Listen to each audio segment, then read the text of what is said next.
Good day, and welcome to Astronomy Daily. I'm Anna. And I'm Avery. And if you only listened to us once this year, make it the next 2 days. Because tomorrow, the 12th of August, the moon does something it hasn't done over mainland Europe since 1999. It slides completely in front of the sun, the one and only total solar eclipse of 2026. And then, once the sun goes down, the same new moon that made that eclipse possible steps out of the way entirely and hands us the darkest Perseid meteor peak in about 20 years. One new moon, two headline events, roughly 24 hours apart. We'll set the whole thing up for you, northern and southern skies both. Plus, a rough morning for one Chinese rocket, a quieter question mark hanging over another, and Japan quietly finishing off its own answer to GPS. Let's get into it. So let's talk about tomorrow properly, because this is a genuinely rare one. A total solar eclipse happens somewhere on Earth roughly 18 months or so. But the last time totality touched down anywhere on the planet was April 2024 over North America. That's more than 2 years ago. Tomorrow ends that drought. And the geography of this one is strange and beautiful.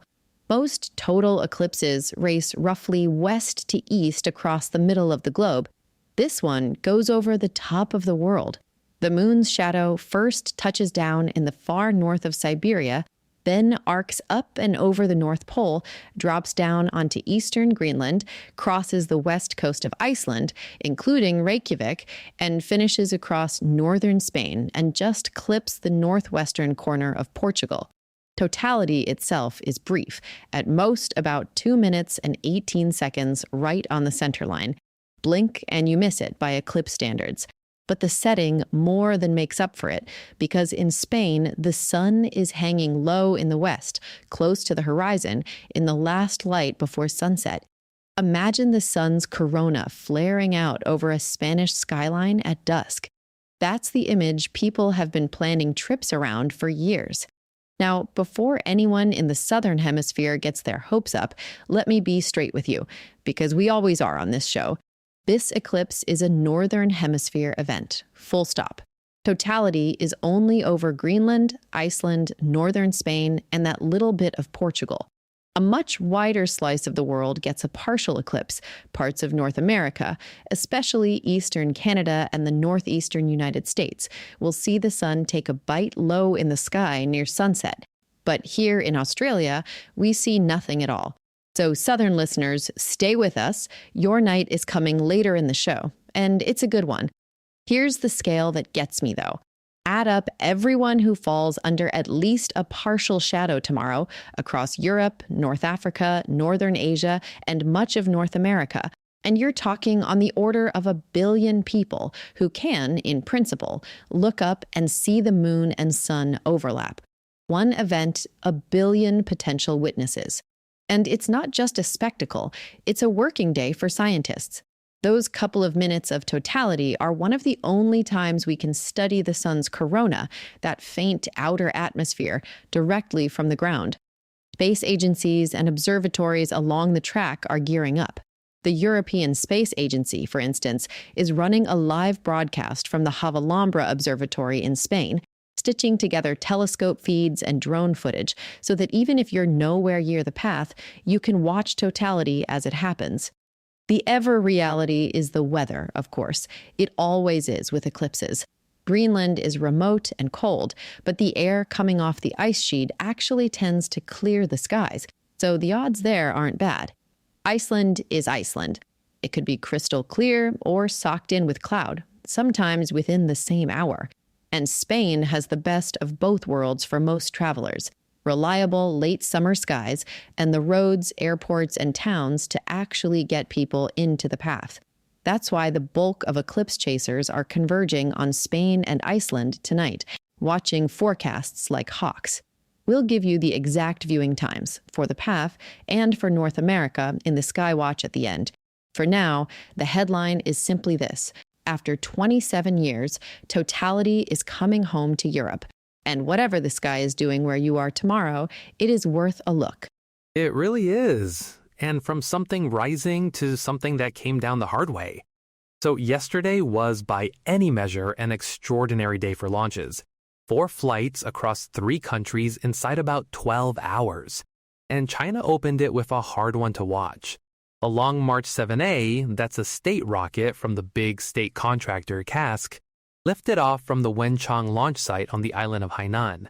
And about 85 seconds into the flight, still climbing, still on that first main burn, it exploded. A large fireball, a cloud of debris, and effectively a total loss of the vehicle and its payload. The payload was reported to be a communication satellite, Zhongsheng 4B, heading for a high orbit. China's space authorities hadn't put out a detailed statement as of our recording, so we're holding the payload detail lightly, but the outcome itself isn't in doubt. The rocket was lost. There's a bit of history here too. This was the 18th flight of the Long March 7A, and awkwardly, the very first one back in 2020 also ended in failure. So this is a rocket that's flown a lot and mostly well, having a very public bad day. The bigger question is knock-on effects. The Long March 7 family is the workhorse that carries cargo up to China's Tiangong space station. So depending on what the investigation finds, some upcoming missions could slip while engineers work out what went wrong. Now, here's where I want to be careful, because these stories get tangled. That failure is one rocket. There was a second, completely separate Chinese launch on the manifest for the same night. And it's a story we've been following, the private company Landspace and its Zhuke-3. Different company, different launch site, Jiuquan, well over 2,000 kilometers from Wenchang, and a very different goal. Zhuke-3 is a reusable stainless steel methane-fueled rocket, and last night's flight was its second attempt to fly to orbit and then bring its first stage back for a propulsive landing legs touchdown, the Falcon 9 trick. And I want to keep our facts straight from last week. This would be China's 4th orbital-class recovery attempt, not its first. China already landed an orbital booster back in July when a Long March 10B was caught in a net. What makes Zhuke-3 different is the method, legs and engine thrust, setting down on a pad rather than being caught. That's the milestone Landspace is chasing. As we record, we don't have a confirmed result on that Zhuke-3 attempt. And honestly, that's worth a word. Landspace has form for going quiet. Its debut flight last year was scrubbed and then postponed for days with barely a word before it eventually flew. So the silence tonight could mean the outcome just hasn't reached English language press yet, or it could mean the flight quietly slipped. We're not going to guess. When it's confirmed, we'll bring it to you properly. A rocket lost and another we're still waiting on. Meanwhile, the sky above all of it is about to put on a free show, the Perseids. Now, everyone knows the Perseids. They're the reliable old friend of the northern summer, the shower people actually plan barbecues and camping trips around. But 2026 is special, and I want to explain why, because it's a lovely bit of cosmic coincidence. The peak lands overnight on the 12th into the 13th, the same date as the eclipse. And that is not an accident. A total solar eclipse can only happen at new moon, when the moon is between us and the sun. And this year, that new moon falls almost exactly on the Perseid peak. So the very thing that darkens the sun by day leaves the night sky completely moonless, no moonlight washing out the faint meteors. It's the best set of conditions the Perseids have had in roughly 2 decades. The meteors themselves are debris from a comet, Comet 109P Swift-Tuttle, a big one on a 133-year orbit. Every August, the Earth plows through the trail of dust it's left behind, and those specks hit our atmosphere and burn up as shooting stars. When Swift-Tuttle itself last swung through the inner solar system in the early 1990s, the Perseids briefly went berserk, hundreds of meteors an hour. The comet's long gone back out now, so we won't see that this year. In fact, and I'll be honest, because a moonless sky can raise expectations, the forecasters are being measured about the raw numbers this year. The textbook figure is up to about 100 meteors an hour under perfect conditions, but the meteor specialists are quietly expecting something more like 30 to 50 an hour from a genuinely dark site this time around. Activity dips a little this year before picking back up in 2027. There is one tantalizing wildcard, though. Models suggest the Earth might just clip a couple of older, narrow dust trails around the peak, one laid down almost 1,000 years ago. If that happens, you could get a short burst of extra meteors. It's not guaranteed, the timing has hours of uncertainty, and even the models don't promise a storm. But it's the kind of maybe that gets meteor watchers out of bed. The next genuine outburst that forecasters are confident about isn't until 2028, and that one will favor North America. So the story of these Perseids isn't really 100 an hour. It's the darkest skies in 20 years, a rare same-day pairing with a total eclipse, and a small chance of a bonus. We'll tell you exactly when and where to look at the end. Love it. And from ancient comet dust to some very modern hardware. Staying with that busy launch day, because not all of it was fireballs. Over in Japan, an H-3 rocket lifted off from the Tanegashima Space Center, carrying a hefty navigation satellite. And with it, Japan took a quietly strategic step.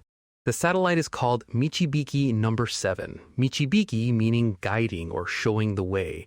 And it brings Japan's Quasi-Zenith Satellite System up to full strength.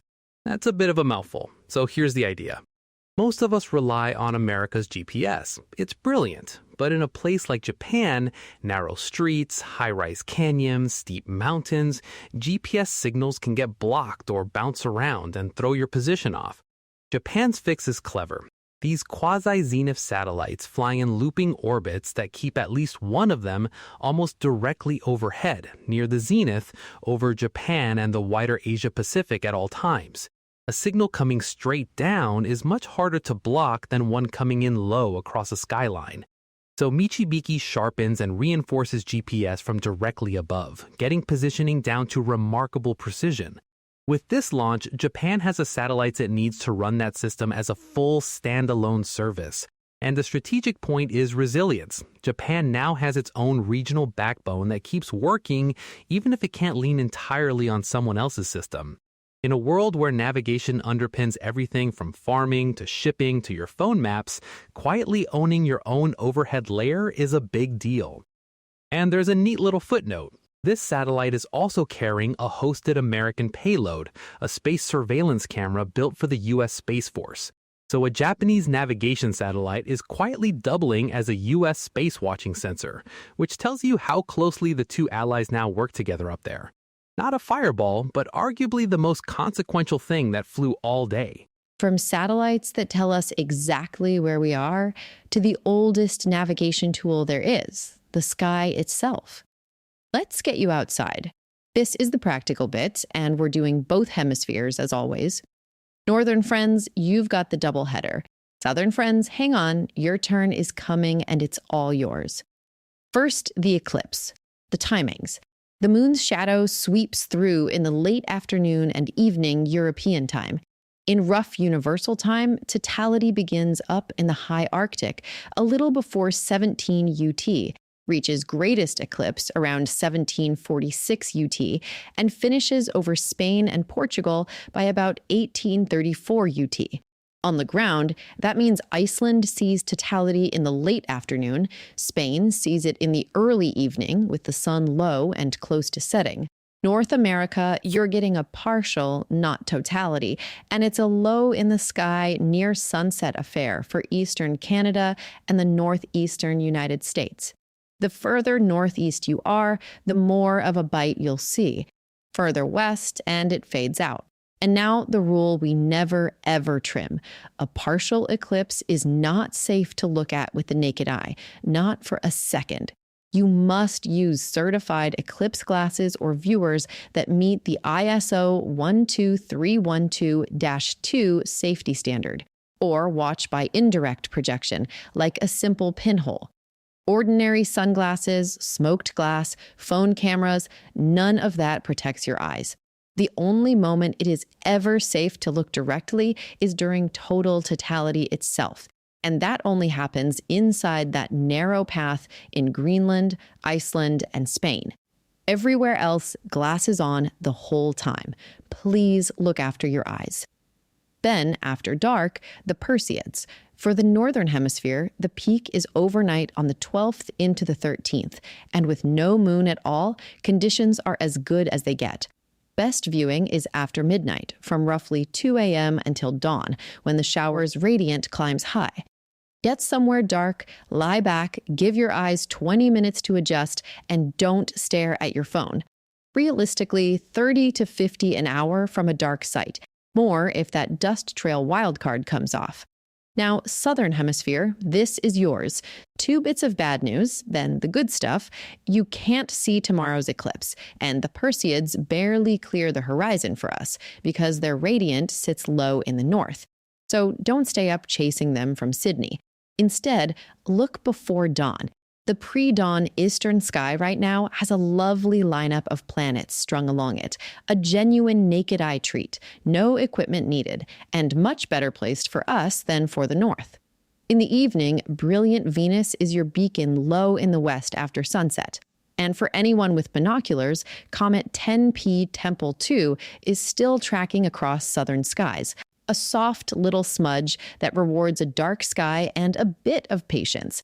That's a Southern Hemisphere favored comet, so make the most of it. So wherever you are on the planet, there is something up there for you over the next 48 hours. Northern skies get the once-in-a-generation eclipse and the meteors. Southern skies get the planets, Venus, and the comet. If tomorrow sparks something for you, come and share it. The new astronomydaily.io has our full back catalog, a newsfeed we keep fresh through the day, listener reviews, and a contact form. So if you catch the eclipse or a great Perseid, tell us. And sign up for the daily newsletter while you're there, so the next big sky event lands straight in your inbox. You can find us on all the socials as @AstroDailyPod. That's Astronomy Daily for Tuesday. Whatever your sky's doing tomorrow, glasses on for the sun, eyes up for the meteors. From Anna and me, thanks for listening. Clear skies.